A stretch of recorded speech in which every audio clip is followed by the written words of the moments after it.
kalahati.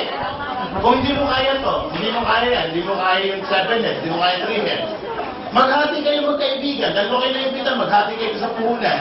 Ang tawag yan, partnership, 3,990 kayo. Pag kumita kayo ng maganda, sa kayo maghiwalay na ako, hati kayo sa produkto, yung insurance, di pwedeng hatiin, ha? Hindi ko muna kami mamatay, sunod ako, di pwede yun. Kaya mo sa kayo nila, para pag kaya na to, hindi pa rin kayo makasagot, apatin nyo. Ang tawag dyan, hindi partnership, tawag dyan korporasyon. Sino 1,995 lang kayo. Pag hindi nyo pa rin kaya, sampuin mo. Hindi po korporasyon ang tawag dyan asosasyon. Asosasyon na mga walang pera. Ikaw ang presidente, ikaw nakaisin niya. 798 lang. Pag hindi pa rin kaya to, 100 hanapin mo.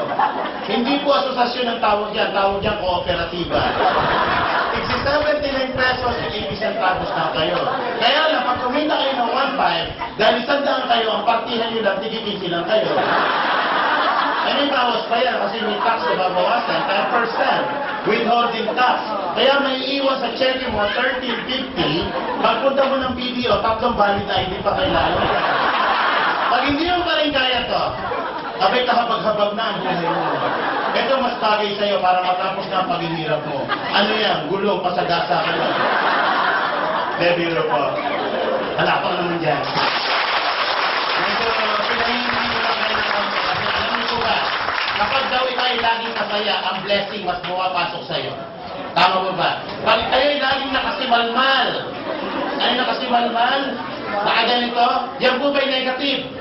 Ang human aura na nire-release ko is negative. Ang blessing pupunta sa'yo, positive po ba? Positive po ba ang blessing? Yes. Negative attracts negative and positive attracts positive. Pag pupunta sa iyan, ang tendency ng yung aura mo is i-reject yan o tumalbog o umiwas sa'yo. Kaya dapat kahit may kaunting problema, ngumiti ka. Bakit? Ang aura mo is nagiging positive. Positive attracts sa mga biyaya sa'yo mapupunta. Tama po ba? Kaya pag may nakita ang ganitong klaseng tao, tabihan mo. Di ba naman, negative yan. Para yung grasya tumatalbog sa'yo, punta. Tama po ba? Mabilis lang po maging masaya. Dapat grateful ka lang. Kasi minsan kaya ka nagiging malungkot, alam niyo bakit? Iniisip mo kasi mga bagay na wala ka.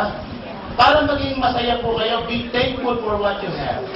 Isa po sa requirements yan, in getting what you want, unang requirements, be thankful for what you have.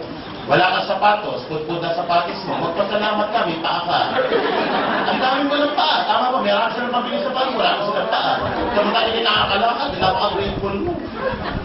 Yung magising po kayo sa umaga na humihinga ka, napakagandang blessing po yan. Tama po ba? Sabi nga, hindi daw po natin kasalanan ang isinilang tayong mahirap, pero ang mamatay ng mahirap ay kasalanan mo na. Bakit? Bakit mo naman sinabi, Nestor, yan? Marami pong isinisilang na mahirap yung mayaman. Tama po ba? Marami pong isinisilang na mayaman, nakikita mo minsan, mahirap na.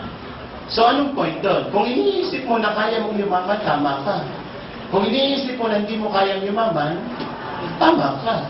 Lahat ng iniisip mo, palagi kang tama. Sino po ang gusto maging mali? Taas po ang kamay. Ako lang nakataas. Ayoko rin maging mali.